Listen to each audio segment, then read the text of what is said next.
Hi everyone and welcome back to my channel. If you are new here, where have you been? My name is Carla and I make videos about how I show up for myself in hopes of inspiring you to do the same. Over the last number of years, I've lost 183 pounds and been keeping it off. And in today's video, I'm going to be sharing with you some tips to manage going out and socializing and eating with other people while on a weight loss journey. Before I get into the 10 tips that I have, I just want to give a little kind of opening disclaimer about this. When we are on a weight loss journey, we have a tendency to think that it is going to be extremely restrictive and we're not going to be able to enjoy our lives. There's not going to be any fluidity or any availability to do anything. But that's not real life, because a weight loss journey is only supposed to be for a finite amount of time where you do a specific action to get you to your goal and then you finish. But during that time, things are going to come up, weddings are going to happen, there's going to be christenings, there's going to be all this kind of other stuff. And we have to find a way to navigate that in order to get us to our goal. That is why I absolutely despise the term falling off the wagon or anything to do with wagons. If you see me before, you know the wagon does not exist. There is no wagon. Because unlike, say, for example, that term was originally designed for people who were alcoholics or people in prohibition. I think there was a wagon and then they fell off the wagon. Anyway, I personally think of it as being on a path. It is a path to get you to your goal, to your destination of what you want to achieve, which is your weight loss. And like any other paths, there are going to be hills, there are going to be bends, there are going to be troughs, there are going to be potholes. But like on a path, if you trip up on a pothole, you don't just sit down and do nothing. You don't just give up and say, okay, I'm going to sit here now for the rest of my life. You also don't turn around and walk back home or crawl back home, do you? Not unless you're drunk and off the wagon. But you don't do that. You pick yourself up, you dust yourself off, you hope that nobody noticed, and you continue one foot in front of the other to get you to your destination, one step at a time. And that is what a weight loss journey is. So without further ado, let's get into my 10 tips for socializing and eating out while on a weight loss journey. Number 1 is to plan ahead. I will say this till I'm blue in the face. Fail to plan, plan to fail. If you have the ability to, I would highly recommend that you are the person who organizes where you are going, what type of food you are going to consume. So say, for example, it is a celebration for somebody's birthday. Maybe you might suggest a restaurant that has foods that are within, like, that are suitable for you. And I'll talk about that a bit further down. So maybe you're not going to an all-you-can-eat fried mozzarella stick restaurant. Not that that exists, but if that did exist, it would be pretty good. But so you're choosing something or suggesting a restaurant that has options that are suitable. If it is your birthday, your anniversary, you can pick something that is, that is suitable for you, because we still want to enjoy ourselves. We still want to socialize with other people. And if you can choose where you're going, then do try or make a suggestion. Number two then is if you have no choice in the matter. So if it is a wedding and you are going to celebrate, if you are going to a christening or you're going to somebody else's home, you can still plan. So your plan will be then perhaps that your plan is you're going to eat your breakfast, you're going to have a lighter breakfast, and then you're going to have whatever you have while you're at the christening that's in the pub or something like that. You're going to have whatever's there, what's available. And then you're going to go home and you're going to have a light salad, and you have all of that prepared and designed for when you get home. So even though you don't have a plan of exactly, you've no idea what's actually going to be on the menu, what you're going to eat, what you're going to be able to choose, you're still going to plan around that. That is also for anybody, even if you're planning, where you're going to the restaurant, as in tip 1 or step 1, you are still going to be planning the rest of your day. So you're planning around that event, planning your breakfast, planning your exercise, planning your meal or whatever it is when you come back, and planning the next day. Tip number 3 is to choose what you are going to eat before you get to the restaurant. If you are anything like me, I used to get very emotionally invested. I used to get very overwhelmed, and I would get that little bit of an F-U-C-K attitude when I got to the restaurant and say, okay, actually, do you know what? I'm going to have I can't think of something that I was going to have. I'm going to have the nachos instead of the chicken and the chicken burger fillet that I was going to have with a side salad. So my recommendation is to check the menu of the restaurant before you go, whether you've chosen it or not, and have your meal planned before you sit down, before you walk into that restaurant, and don't open the menu. This tip, if you are like in your weight loss journey, you want to do this, do not open that menu. You know already what you want. You can double check that it's available, but pick what you want before you go in, because then you are less emotional. You are there to be interacting with your friends, to have a social occasion. It is not all just about the food. So enjoy the time to chat with people, to have that interaction, to mingle, to do whatever it is, instead of making the food the focus. Because if we open that menu, we can start, that little child inside us can start to go, oh, okay, but maybe I'll have the fries on the side, and etc. In the same vein as choosing what you want beforehand, my suggestions will be to steer clear of anything that is fried. Look for things that are steamed, that maybe don't have coating or breading on them, maybe they're baked or roasted instead of frying. Also, you can ask for sauces or dressings on the side. If you want a salad, you can very easily ask for vinegar on the side, or a little thing of vinegar and oil, and you can do that yourself. Number 4 is to ask for substitutions. If you are going for a chicken fillet burger, say for example, you are out, that is probably a really good idea. Having a chicken fillet burger could be anything between 500 and 600 calories. If you're throwing fries on that, that can add it up to like 1,500. So if you check, even if you're going to Nando's or something like that, you can see, you can choose what you want, and you can sub out your sides.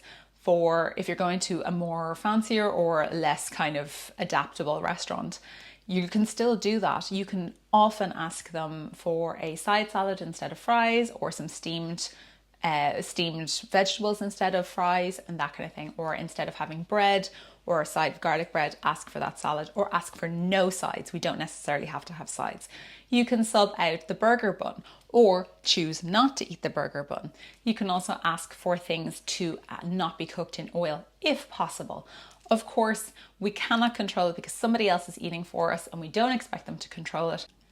Tip number 5 is, if you are sharing or doing family style or some kind of communal eating, anything like that, a buffet, my suggestion is to get your plate and fill your plate with an appropriate portion size. So still practicing portion control, thinking of your portion of protein to be the size of your fist, your carbohydrates, what kind of carbohydrates are they? Are they fries?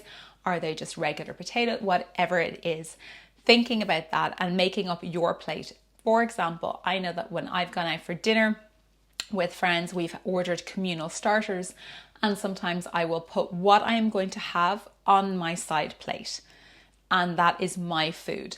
So it might be a slice of garlic bread, it might be a prawns pill. I'm just using examples here, I can't think of anything off the top of my head. But or a couple of fries or something like that. If we ordered, fancy fries for the table, 3 amongst 6 of us, I will take my plate and I will put, obviously not with my hands, but I will use a fork or whatever it is to portion out something onto my plate. So I'm still enjoying the fries, I'm still enjoying whatever it is. I'm having that time, I'm having that communal experience. I'm not sitting there on my own in the corner being like, I don't get any food. We don't want to be like that. We don't want to make it a big deal. But these are just simple things that we can try to integrate into eating out so that we can still feel part of the group, but not let food take over and be the number one thing. So by doing so, by taking things out and portioning them yourself, you're not continuously reaching for the bowl. The bowl, that's gone now. Your portion is on your plate and that's it. That's gone now. That doesn't exist anymore. The same for a buffet. My suggestion is, if you are in a buffet situation and you don't feel like you're in control, or you don't feel like you have it right yet, I would take a circle around and see what there is. And then I would ask somebody who I love and trust who would fill the plate without judgment for me. For example, if I wanted to, I know that Vincent would fill, my partner would fill my plate with me, and I might suggest that, babe, I would like 1 vegan sausage, I would like 1 hash brown, I would like a large amount of salad, can you please put the dressing on the side, I'd like some of those, whatever it might be. And ask them to do it, but ask them to fill it up so that you don't have that. They bring it to you, you sit down and you enjoy that, and that's it. So it stops that kind of emotional child taking over and wanting desperately to eat everything that's on that buffet, because buffets can be so overwhelming, especially breakfast buffets. I do find that they are incredibly overwhelming. They look incredibly delicious, and that's fine. But if you can find a way to either ask somebody to do it or you go and serve yourself, you have your plate, you get one plate, and you are trying to kind of maybe map it out on your plates. Okay, so this amount is going to be for protein, this amount is going to be for vegetables, and this amount is going to be for carbohydrates. And what that is, you're allowed to have that, but that's your budget. And you have to fill it properly and think about it and really think it through and know that you get one round, not multiples. Tip number 6 is to stay hydrated. I know that this might seem really ridiculous, but typically when we are actually hungry, when we think we're hungry, we're actually need of hydration. I would recommend always sipping water or sipping maybe a fizzy water or a diet drink while you are in the restaurant, while you are there, because it gives you something to do and stops you kind of, fidgeting with food. It also might actually just hydrate you and might make you feel better and might not make you feel like you need to eat more if the choices there are not something for you. Tip number 7 is to avoid liquid calories. This does include alcohol. Of course, if we're going to weddings and celebrations and you like a drink, have a drink. Have 1 or 2 drinks. You don't have to drink 10 drinks. Just remember that they are empty calories, but enjoy a glass of wine or 1 or 2. Try and avoid then, if you're going and there's Coke versus Diet Coke, have the Diet Coke.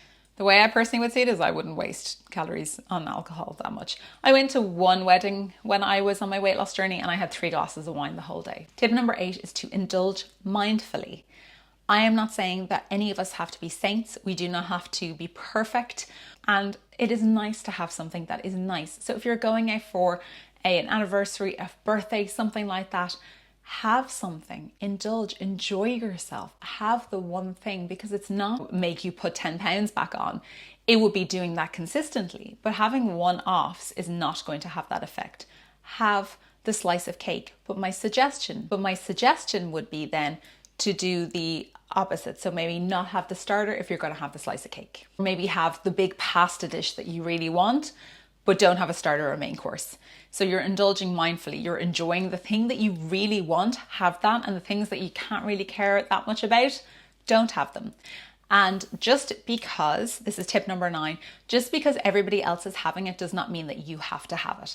Just because everybody's ordering a 3-course meal does not mean that you have to have a 3-course meal. You don't have to indulge in all of it. You don't have to have all of it. Most likely, if you're on a weight loss journey, you're actually going to feel pretty full if you have a 3-course meal. It's completely fine, appropriate. It's okay to have just a main course. It's okay to have a starter and a dessert. It's okay to do that. And I know it might feel a little bit awkward when you're sitting there, but actually it's going to be okay. Nobody's going to die. Nobody's going to give out. And even if they do, that's their business. It's not to do with you. You have your goal in mind. Tip number 10, and the final one, is to be realistic. My suggestion is to always keep it realistic when you are out. Sometimes things happen and we overindulge. Sometimes, we're at a situation where we cannot control anything, but you can control how you act, and it can be difficult. But please be realistic on yourself. But the most important thing here is to not allow the overindulgence or, tripping up on your pothole to result in you saying F-U-C-K it, eating everything and continuing on the next day, eating everything and continuing on that way. This is a once-off for, 4 weeks or something like that. This is just a day where you're celebrating, etc.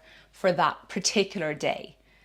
Don't let that become a week, a month, a year. Keep it closed. Keep it to that specific point. So when you return from, when you get back from the restaurant, when you get back from the celebrations, even a weekend away, whatever it might be, then you decide, okay, no, that's it. I'm done now. I'm finished now. And I'm going to continue on. That was that point. So see it almost as if it's easier when you're going somewhere. So say for example, the restaurant crew is where we are going to meet people, and that is where the indulgence will take place, where the eating out and the socializing. And when I leave crew, that's the end of it. That's done. So seeing it as being done, but be realistic with yourself. So don't kind of give yourself a get out of jail free card for the rest of your life. Be realistic that you know that if you are going to continue to eat the way you did that day, you're not going to have the results that you want. And that's a decision that you have to make. So being realistic, being mindful, but being kind to yourself. Guys, that's the end of the video. Life happens, things happen. We need to roll with the punches, see how these go. Don't be too hard on yourself, but I do hope that these 10 tips will give you a bit of a solace, give you a bit of help on your weight loss journey when you're socializing, when you're going out to dinner or going away or anything like that. I hope that that helps. Please let me know any tips that you have and leave them down in the comments down below. If you have got to this part of the video, don't forget to subscribe, but also leave me a sun emoji for this beautiful, glorious sun that is coming in and out constantly and destroying my lighting. But I'm not going to give out because it's just too gorgeous. Thank you all so much. Please don't be hard on yourselves, and please do not forget to show up for yourselves. Bye, guys.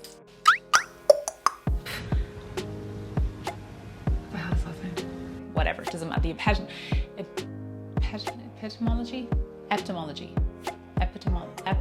Also, we have a special guest in case you didn't notice. The light is going to drive me mad. Sorry, guys.